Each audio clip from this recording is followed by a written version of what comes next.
تقریباً 400 سال پہلے یورپی تارکین وطن نے اس زمین پر قدم رکھا جسے آج یونائیٹڈ اسٹیٹس آف امریکہ کہا جاتا ہے۔ مے فلاور نامی بحری جہاز کے مسافروں کو یہاں پہنچ کر پتا چلا کہ اس سرزمین پر تو پہلے سے لوگ رہتے ہیں۔ تاریخ دانوں کے مطابق وامپانوک قبیلے کے لوگ اس براعظم پر ہزاروں سال سے رہ رہے تھے اور امریکہ کی ابتدائی تاریخ میں ان کا اہم کردار ہے۔ یہ غلط فہمی کہ یہاں کے مقامی قبائل امریکی معاشرے کا حصہ نہیں، اسے دور کرنا آج بہت ضروری ہے۔ رنے گوکی واشنگٹن ڈی سی میں قائم national museum of American Indian میں ایجوکیشن کوآرڈینیٹر ہیں۔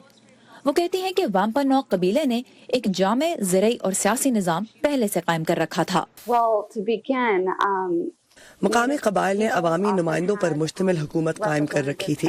یورپی آبادکاروں نے یہ نظام ان سے سیکھا۔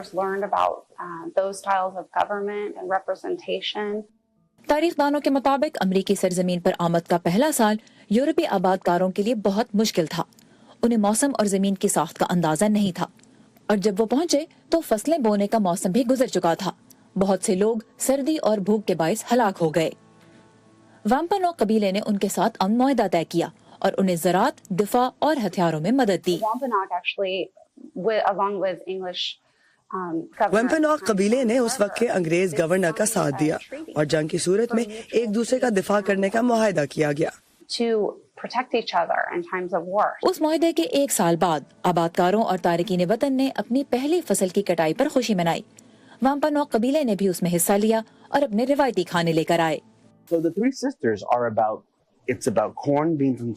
تو تین بہنیں نام کا ایک طریقہ ہے جس سے مراد مکئی، لوبیا اور توری ہیں۔